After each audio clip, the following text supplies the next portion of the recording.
Ganito mag-tubeless ng maliit na gulong, panoorin nyo po para makapulutan nyo po ng idea. Ganyan po ang ginawa natin, binalatan na natin ang maliit na gulong, tapos lagyan natin ng interior muna para mapalapat natin ang gulong dyan sa mugs.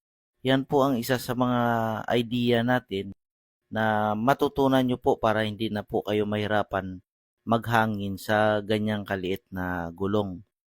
Ang kanyang mags po ay nasa 3.5 po. Tapos ang ikakabit natin gulong ay 6090. Tube type po ang kategori ng gulong kaya nakatikom siya.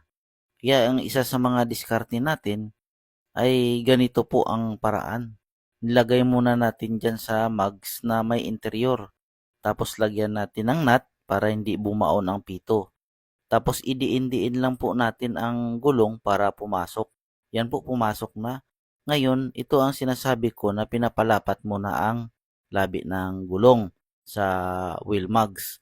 Tapos hahanginan natin siya para mapalapat natin ang labi ng gulong. Yan po, nahanginan na natin siya, tsaka mabilis lumapat po. Ngayon, pag lumapat na po ang labi ng gulong, tatanggalin na po natin ang interior. Ang gagawin natin ay babagsakan natin dyan sa pangbagsak ng tarchinger natin ang isang labi lang. Ganyan po para umangat. Pagka umangat na siya, yan. Ang gagawin natin ay tatanggalin natin ang interior. Yan, dudukutin lang natin po siya. Oh. Yan, ganyan lang po. Pagkatapos na matanggal natin ang interior, mag-i-install na tayo ng pito.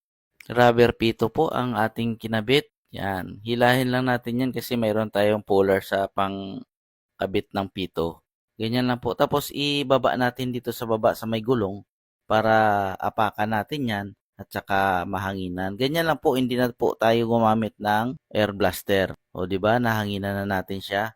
Ganun lang po ang ginawa diyan. Simpleng galawan lang pero may pakinabang at saka maraming matututo dito. Nag-signature sign muna tayo. Tapos lagyan na natin ng hangin na final niya yan para makita na natin ang resulta. Yan, nahanginan na natin, takpan na natin siya. Tapos i-testing na natin yan sa testingan natin. Titingnan natin kung may leakage ba o wala kasi hindi to gagamit ng tire sealant. Ganyan po ang pag-tubeless sa maliit na gulong na pang show nila po. Yan po, i-testing natin para makita natin kung may leakage sa gilid. Okay, wala naman siyang ka-leakage sa may gilid.